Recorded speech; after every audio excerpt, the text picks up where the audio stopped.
SSC GD वाले बच्चे भरोसा भी करते हैं, फॉलो भी करते हैं कि इन बातों को अगर फॉलो कर लेंगे, भाई मैं मॉक आपसे बोल रहा हूं वीकली, ये वीकली तो जरूर जरूर अब हर बच्चे को शुरू कर देना चाहिए।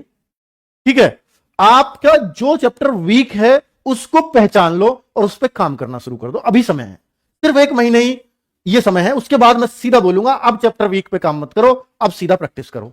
आप देखो, वीक चैप्टर पहचानो, वीक चैप्टर पहचानो और उन पर काम करो, और उन पर काम करो। अब आप कहोगे सर ये कैसे पहचाने, ये भी तो एक बड़ा चैलेंज है कि पहचान कैसे हो। इससे होगी पहचान, जब आप मॉक टेस्ट दे रहे हो वीकली, तो आप देखो कि मेरी गलती, देखिए बहुत सारे बच्चे गलती क्या करते हैं, वो करते हैं कि मॉक टेस्ट दे लिया और मेरा काम खत्म। नहीं, आपने मॉक टेस्ट दिया यार, 80 में से आपके केवल 60 क्वेश्चन ही सही हुए, तो इसका मतलब है 20 गलत हुए होंगे। तो आप में एक आतुरता रहनी चाहिए हमेशा मॉक टेस्ट देने के बाद कि ये 20 कौन कौन से गलत हुए हैं।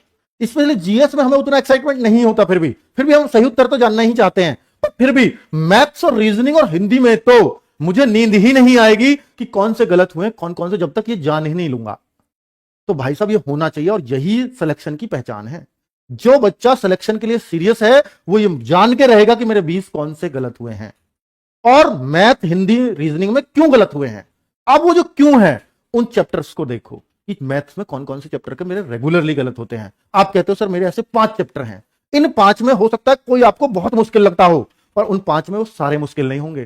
कुछ हो सकता है आपके ऐसे हो कि इन्हें तो मैं कर सकता हूं, तो उन 5 को मत करिए, पर उनमें से 3 चैप्टर छांट लो कि मैं इन्हें तो करके रहूंगा। उन 3 पे काम करना शुरू कर दो। आप देखोगे कि आपके जो मैथ के 5 क्वेश्चन गलत होते हैं ना, वो अब 3 तो सही होने लगे, यानी अब 2 ही गलत होते हैं। तो ये फर्क आएगा आपका देखने में। रीजनिंग में सेम चीज, एक भी गलत नहीं होना चाहिए। क्यों हो रहा है, कौन सा हो रहा है, आगे नहीं होने दूंगा, ऐसे प्रण लोगे तो ये सही, आपकी सही दिशा में तैयारी जाएगी। ठीक है, तो ये करना है। दूसरा, प्रैक्टिस सेट्स। ये अगर आप देखिए, अगर आप क्लास नहीं कर रहे हैं, कोई मेरा सिलेबस मान लीजिए कंप्लीट है और मैं मॉक टेस्ट के भरोसे अब तैयारी करना चाहता हूं, मैं सेल्फ स्टडी चाहता हूं, तो आप mock test plus practice sets करिए।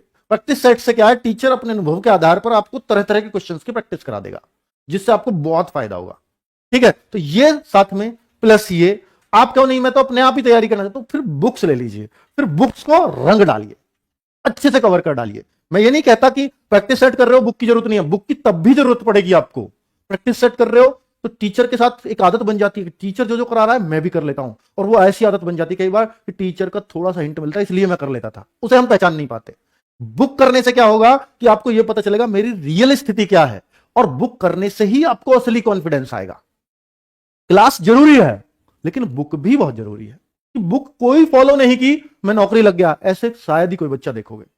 मैंने क्लास भी ली, मैंने बुक भी की, तो मैं नौकरी लगा। बहुत कुछ करना पड़ेगा अगर सिलेक्शन लेना है तो। ठीक है,